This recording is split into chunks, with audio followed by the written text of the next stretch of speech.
Hello. Hello, welcome back. Thank you. Had a nice week away in northern Michigan. I'm feeling very sad to not have a lake and a dock out my back door. It's addictive, isn't it? It really is. That's why I pack the car up and drive to Michigan every summer for a couple of weeks. Kids be damned. I'm like, Yep. need my fix. Yeah. But it Good. was great. It's good to be back. I feel like this is going to be a very August, it's giving August episode of this podcast because we don't necessarily have a topic. We don't have an influencer marketing specific topic Right. that we're going to talk about today, but we wanted to kind of take stock of, as kind of people do this time of year. I mean, our kiddos are all older now, but we still have a little bit of back to school Yeah. with college, but it's just this time of year feels very. I read somewhere someone said this is my January, like this is more of my new Yeah. year than January I is. feel And that. I feel that too. Like I'm Yeah. feeling like, okay, fresh start. It's Yep. fall. I need my like first day of school outfit and Yep. a new pencil case. Right? A backpack. Yeah. And it's interesting, isn't it? Because it's really Q4 in the business marketing world is looming, which Yeah. has lots of implications. So it's both that fresh start feeling, change of seasons, back to school transition, and also bleep, it's coming. Yeah. No, we were meeting with a client this morning who wants content to go live in September. And we're like, you're kind of pushing the limits. Right. September Like 30th at it's getting a little 11:30 tight for p.m. September. And then, like, Yeah. lo and behold, on the other side of that is October. And we're officially holiday Q4 world. Right. And lo and behold, there's October. Yeah. Yeah, Yeah. just creeping in there like nobody expected it. I have this analogy that from Labor Day until mid-January, but definitely the holidays, feels like Indiana Jones outrunning the boulder. Like just go faster and faster and faster and faster and faster until you can finally so Danielle and I are kind of regrouping before the boulder starts rolling We are. and lo and behold, October is upon us. So I mean, we have done, this is episode 35. So we've had Yay, us. 30, right? We've had That's 34 amazing. really interesting, telling, hopefully educational conversations about influencer marketing and Brilliant. Yes. just looking at where we go from here. Just a few thoughts. I mean, one, I think anyone who ever has any hot topic that they want to hear us tackle, or questions for us, or ideas for something that we could chat about, hear me now. This is an open invitation for you to text them to us, DM Yep. them to us, email, comment, Carrier pigeon if you need to. anything Smoke signals. works. What's the name of Harry Potter's owl? Hedwig? No. I don't Hedwig. know. Yes. I was going to say Okay. Hagrid, but that's the other No, guy. that's the big guy. Yeah. Hedwig. Yeah. So please just let us know, because we're always, we are in this day in, day out, every day, every hour, and Right.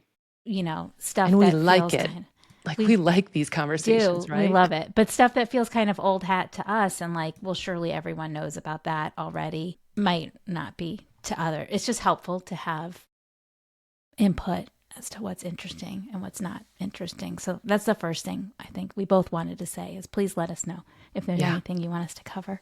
Yes. Absolutely. I think the other thing is that we're going to start having some guests on. Yeah. This is not an Big. invitation to spam us with your guest proposals, but we're going to aim for maybe once a month or so to have a different, interesting guest on who has something unique, a unique perspective to share, someone we've come across who we were fascinated by and we want to bring to our listeners and viewers. So yeah, I said don't spam us with your ideas, but if you have someone who's truly very interesting who you would like us to talk to, we would love suggestions for that. I think we just don't want to be overloaded with pitches from people who don't actually have something to share. Right. That are off the mark. But want to be on a podcast. Yeah. I mean, we understand it, right? We're pretty magnetic. Why wouldn't somebody want to be on this podcast with us? But keep it influencer focused, creator economy focused, controversies therein. Yeah. Maybe. Yeah. Okay. That could be fun if to have someone on who's like who we've argued with Wait online. a minute. Let me get that list out. That's a long, I feel like that's a long list. Yeah. Okay. Right. Right. Okay. So we're open to, We're I'm open to saying this making like it a I'm little like Maury Povich style. contrarian, the Yeah, contrarian, episode once a month where we all collectively raise our blood pressure together we'll or try not, it. or come to some detente, some middle ground with the performance marketers of the world. I mean, just to call out one, one set of people that I fight with a lot. Yeah, I know. I think it could be interesting. So yeah, so I guess both of those share your ideas with us. And then I guess we just wanted to kind of take stock of the, I mean, at this point, more of 2025 is behind us than ahead of us. Thank Wise goodness. words. But I think it's just interesting to look. I'd love to hear like what you're seeing, like what for you have been the themes of 2025. What are you seeing come across your desk for Q4 of this year? For, I mean, we're already having conversations about 2026. What looks different next year from this? Like, are there themes that we're seeing? It's interesting you just mentioned dates because I remember being in maybe the summer of 2023 and having people talk to me about 2025. And so your acknowledgement that you're seeing things for 2026, the only thing that seems unusual about that to me is it feels like people are pulling back on this longer term view.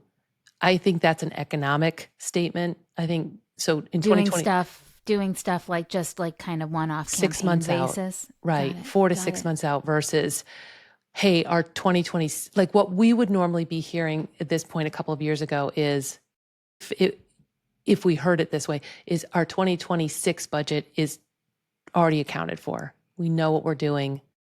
And so we'll have to look to working with you and your team, Casey, in 2027. And Interesting. I don't think anybody is that dialed in. I don't think anybody has confidence that their budgets are sticking around like they I've think they are had right now. We've had a few clients come to us asking for 2026 year long plans. I will say that none of them, we have a couple who have not yet come to us for the planning, but are letting us know they're figuring out budgets and they will get us an exact number to kind of back into soon. The conversations we're having where we're already talking about strategies and coming up with ideas and plans and kind of brainstorming what 2026 would look like. And this includes both existing clients and then RFPs that we're responding to. What's interesting is that the budgets are not set yet. Mm, So we have, the budget will be around here, or, show us something that looks like what we did this year. And then what could we do if we doubled it? Like, what would that look like? So there's not, like, nothing's kind of like in ink sure. yet Yeah. from a budget perspective. What's nice to hear is that we have clients who are coming back for sure. So that's great. Yeah, it's still, I think we're still early enough, and just with wherever we're at in the economy, like you said, a couple of years ago, budgets would already be set by this time. And we're not, like, the good news is that we're hearing, yes, we're still doing influencer marketing. Yes, we're still doing influencer marketing with Sway Group, but we're not sure what that number looks like yet because we're still I figuring think, that all out. yeah. And I think the other piece of good news or a realization that comes out of marries to what you just said about we're in it every day. I sometimes, because I'm in it every day, this news that influencer marketing and the creator economy is booming and taking off. I'm like 15 years in, 16 years in, it's taking off. Okay, to me, that means something very different. Or I tend to feel like, how could it get any bigger? Like this is already really robust compared to 2010, 2012, 2015. So I think one realization that I'm happy to be having is there are still so many brands who aren't doing it, who are warming up to it, who are allocating budget, who are coming over to our side. And I sometimes give the industry or this industry news credit for. I sometimes think that it's like it is what it is, but I think I know that there are, and they're not even necessarily small. It's not I'm not saying like startup or emerging brands, but just brands who, they're in a family of brands, and the big names get the budget and the smaller names in that family don't. And so I think Yeah. those are starting to get more budget. And I like that, obviously, that feels like a tangible reality out of all of this hubbub around Unilever is going to 20x and spend 50% of their media budget on influencers. I think that's nice to know that that's happening. Do you see the same thing? Yeah, I mean, we just got an inbound today from a family of brands, and they're all, I mean, most of them were very well known to me, and they want to start doing influencer marketing. We'd love to hear more about how we could help. Right. Is the message I got in my inbox. Yeah. Nice. So yeah, I mean, maybe that's what it means that it's like has exploded and it's here or whatever, is that it's now kind of table stakes for everyone to have an element of it. Like, okay, it was a thing, and brands kind of at the leading edge or bleeding edge were doing it. And then just some of the bigger name brands or maybe with younger demographics were doing it. And maybe what all this news that we're seeing, maybe what it means in 2025, 2026 is now everyone does it. Like it's now expected. I mean, because some of the inbounds we get are from companies that are too small for us to work with, but we even get, inbounds from, small med spas local to just a specific town, in a specific state who want to do influencer marketing. Like, I think regardless of what industry, regardless of what size, everyone's kind of wondering, how do they get in on this now? Right. Feeling the pressure. Yeah. Right. Like maybe 2 or 3 years ago, it was like a pie in the sky. Like, yes, we get why it's important, or we get the allure of it, but it's still not table stakes. And now it is, and it's a race to figure that out. Here's a question for you that you just brought up, and I was actually going to ask my community on LinkedIn. Is influencer marketing as you and I know it, so not affiliate, not creator, even not creator generated content, traditional influencer marketing, is it within reach for budgets that are under $50,000? Yeah. Yeah, for sure. What do you think is the limit? What do you think is the floor on that? I think it depends. Who was it that I was talking to? I was talking to someone.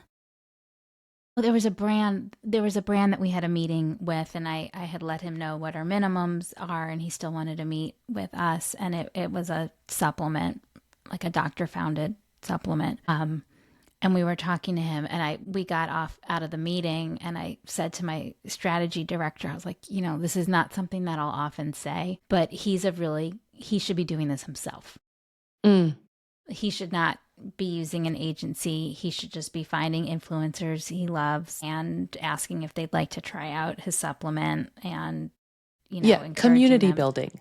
Yeah, right? Absolutely. Yeah. So, I mean, I think everyone can be doing it. I think at a low end, it's maybe you are just a restaurant in a city or in a town and just forming relationships with the influencers who live near you or those who are visiting if you're a town that people travel to.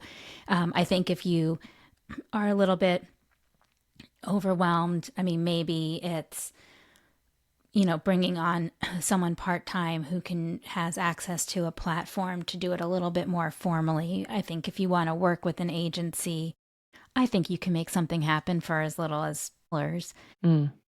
Yeah. It kind of just depends what level of metrics you want, what level of... It's a bit of a choose your own adventure. Right. I mean, how formal do you need this process to be? If you want like a formal strategic brief and someone to check the content and influencers to, just to know that they're going to get paid appropriately, not with a gift card and in a timely manner, and you want like a formal report. I mean, I think that, you're looking at a starting range closer to $50,000. But I think there's, like I said, I think even the smallest hyper local folks can be doing stuff on their own. Right. And you are helping me clarify that question, because it was in regard to a formal outreach to an agency to help run. Yeah. But what that also unearths is there's a tremendous cost and energy and team bandwidth and time investment if you're doing it yourself. So I think that's what a lot of even maybe big brands that run things internally, when they talk about how many influencers they've worked with and how much maybe that budget was, it's like, what about the sunk costs? What about that team of 10 people that you're paying full-time salaries and benefits to who are working on that And the software, nonstop? like if big brands who Yeah, are doing it in-house also need to invest in software.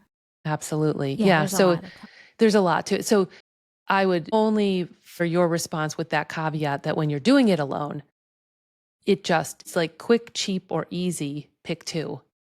And if you want it to be cheap and maybe quick, it's not going to be easy. You get it. You get it. Like that matrix But I really think always even, bears I mean, out. there are small, it's just so interesting to me. Like you and I look at influencer marketing through the lens of the way that we do it. But then I think about like my dentist and, they always say like, leave us a Google review for a chance to win a new toothbrush or whatever. Like that's influencer marketing. Or, I went and got a massage. I like finally cashed in my birthday massage gift card. And as I was leaving, they were like, oh, you can grab a free gift from that basket if you take a picture of the QR code and put up a Google review or Yeah. like that. That's influencer marketing. So I think there's ways that you can. I think there's just this acknowledgement now that people are searching for testimonials and information and real person accounts online. And there's like the very simple way of doing it, like you might get a toothbrush if you post this Right. review. Right. And I don't know that I agree that that's influencer marketing, but it could be like you said, my view of what it should look like. I think it's like this social media word of mouth and then can grow I into, think to some your of it, point. but like people Yeah. are like my best friend is like a crazy person about posting reviews on Yelp. And Mm, when you see that Yael reviewed something, like it says she's like this master Yelper and she's done all these reviews, like that's more yeah. mean, like that it Yeah. does become influencer marketing. And like even I keep Right. bringing up my stupid dentist one, but like Google sends me updates on it. Over 600 people have looked at my review of Dr. Rita. Right. Like, Right. Right. Yeah. I No, mean, I definitely for a think tiny dentist, reviews are part of influencer marketing. And then I think they could harness, not to get too geeky about it, that's the community building piece and that's the social proof piece. Like there are elements of that then go into if they wanted to do something more formal, which they don't probably need to do as a regional yeah, local yeah. dental office. But yeah, there are these. So you're saying there are tools and inroads to the impact that we see from influencer marketing that are low hanging fruit for any business, Yeah. But in-person I think the business, big D2C business. takeaway, yeah. And like for the purposes of this conversation, I think what we're seeing is okay, we have finally reached that point where, yes, all businesses should be thinking about Yes, this I and agree. figuring out how they can, in whatever way they can, how they can take advantage or not even take advantage of, but like Yeah, how they can leverage put their it. foot out there and leverage influencer marketing in whatever way they can, because that is how people make decisions these days. So that's one And thing. is that good news or bad news? Oh, there was a second thing there. Was there a second thing there? I was just going to move on to another Yeah, I mean, kind of take it somewhere related, else. but I think it's, to answer your question, I think it's a good thing because I mean, that's how I get information about stuff. Oh, Yelp and Google reviews and all that. And Yeah, absolutely. searching on Amazon. Instagram and yeah, all of Yeah, like there's a new pizza place here with indoor bocce and like I first saw about it on a Facebook group and my daughter saw it on Instagram and like we all learn right. about it in our own, Yep. but like we both learned about it from influencers, Right. Like right? I used to relate it to like fence posts, the neighbors at the fence posts that would gossip about whatever, they share information and then that spreads and that spreads. And it's just digital now. It's just Yeah. social media, it's online. Yeah. Yeah, for I sure. think the other thing I was going to say, which is kind of related, and I did a newsletter about this a couple of weeks ago, is that the good news, like, yes, there are budgets going to influencer marketing. And what's really cool about it is that there are just all these studies now showing that that lo fi type of content that's created by influencers slash creators slash people online who are just making the content themselves is Not so much brands. more Yeah. is so much more effective than some of that very pricey brand content. And that's not to say that there's not still a place for that. Like there's always going to be a place for highly produced commercials. I love them. But it's just interesting to see that as you look to see what is resonating most with consumers and what's encouraging, like what's most encouraging to people who are making a purchase decision, it's that lo-fi content, which I think is why it's now kind of table stakes to be doing some kind of influencer marketing. Yeah, influencer marketing, sort of like October creeping up on us. I feel like influencer marketing has crept up on us as a marketing industry in terms of we're finally acknowledging all the different places that it has impact and all the different places that it connects to and is adjacent to in that marketing funnel, which who knows if that marketing funnel is even a valid model, top of funnel, mid funnel, whatever. But agreed that I don't know where it started or ended, but that we're at this place where everybody's understanding it's the lo-fi content, it's the communities of people, it's the marrying in-person experiences to online experiences. Like there's just so many ways that influencer marketing can fill those gaps. Yeah. Yeah. What else? What are you seeing? What happened for you this summer or this past almost 3/4 of a year? We're seeing, I mean, I keep talking about, I feel like I'm a broken record, but CGC, this creator generated content, I mean, it's in pretty much every single proposal that we do now, which is In other words, to take that and plug it into a paid it or to have influencers create content that they're not posting got it. themselves. Okay. So it's not, I mean, if you think about it, it's actually not influencer marketing at all because the brands are posting it, but it's like influencer style marketing. Sure. That you just reminded me that our experience with influencers and their work for a long time, the influencers we would hire and bring on as part of a campaign would overproduce content, like in terms of imagery. And this was back in our food focus days. Yeah. We would get so much content from them and there was not the strict grip on licensing that there is now. So I think you're just showing how the industry has matured, I believe, where everything now needs to be called out and specified and clarified versus Yeah. you asked for 2 images, I'm giving you 10 because I was there and I was doing it. And great, the brand gets to use it, or in this case, whitelist it. That's a thing of the past, which is okay. It's just a No, now maturing of brands the are paying industry. for everything. Yeah. Yeah.